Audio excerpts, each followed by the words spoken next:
মহাবিশ্ব এবং এর ভেতরের প্রত্যেকটি কোণা আল্লাহ তাআলা সৃষ্টি করেছেন।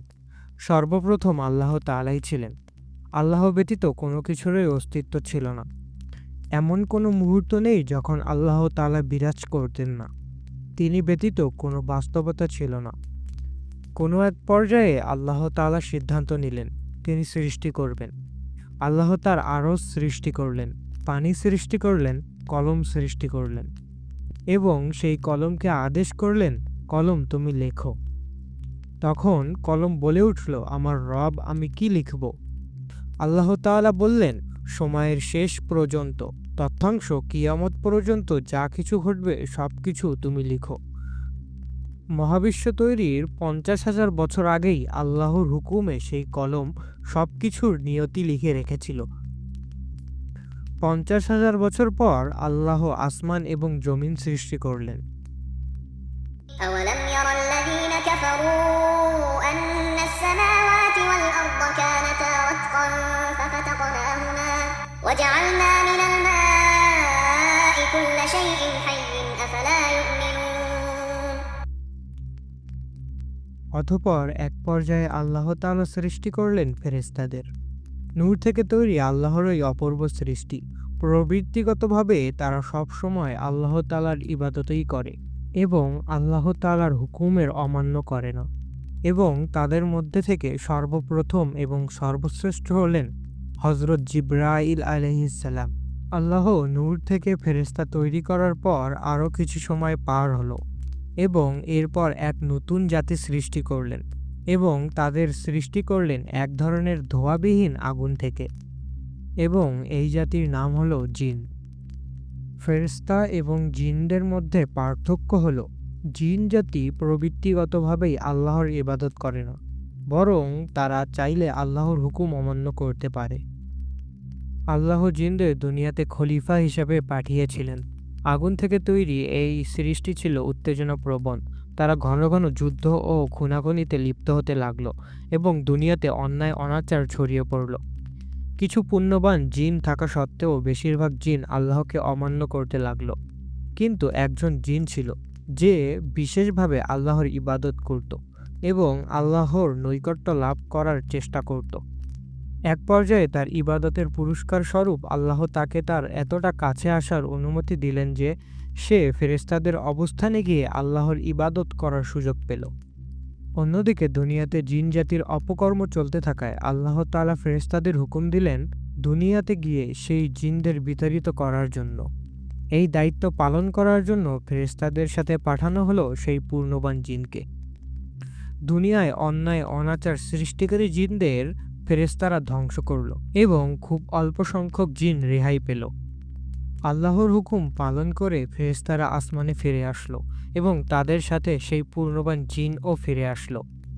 এরপর কতটুকু সময় পার হলো তা আমরা জানি না, কিন্তু এক পর্যায়ে মহান রব্বুল আলামিন ঘোষণা দিলেন তিনি এক নতুন জীব সৃষ্টি করবেন।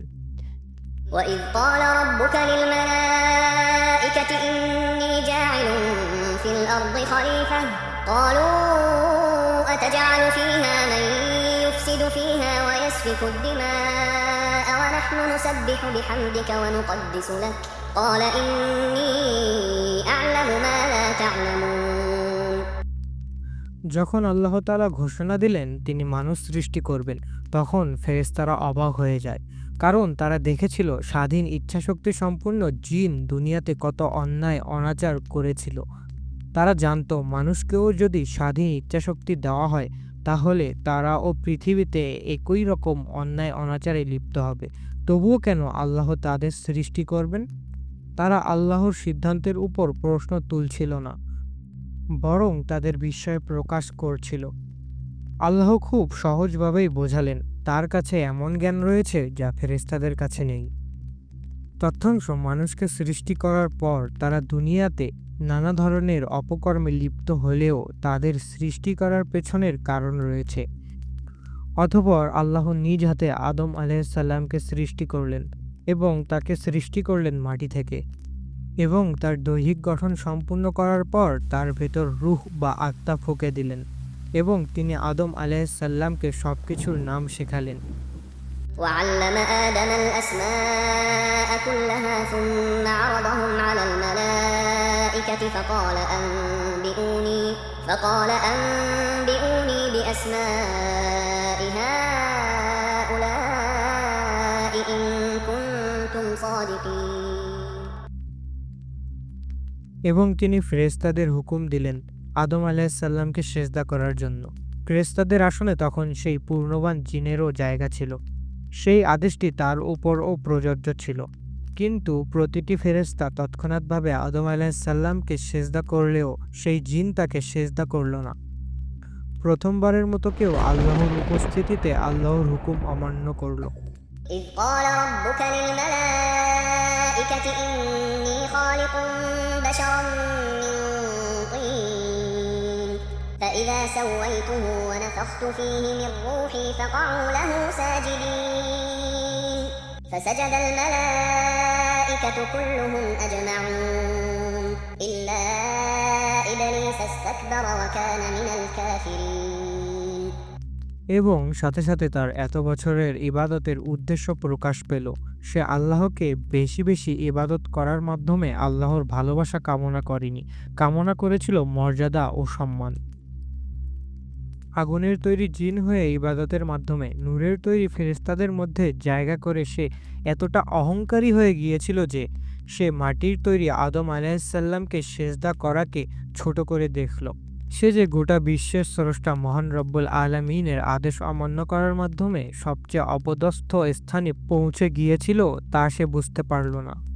قال ما منعك ألا تسجد إذ أمرتك قال أنا خير منه خلقتني من نار وخلقته من طين এবং হয়তো আল্লাহকে অমান্য করার চেয়েও বড় ভুল সে তার পরেই করল।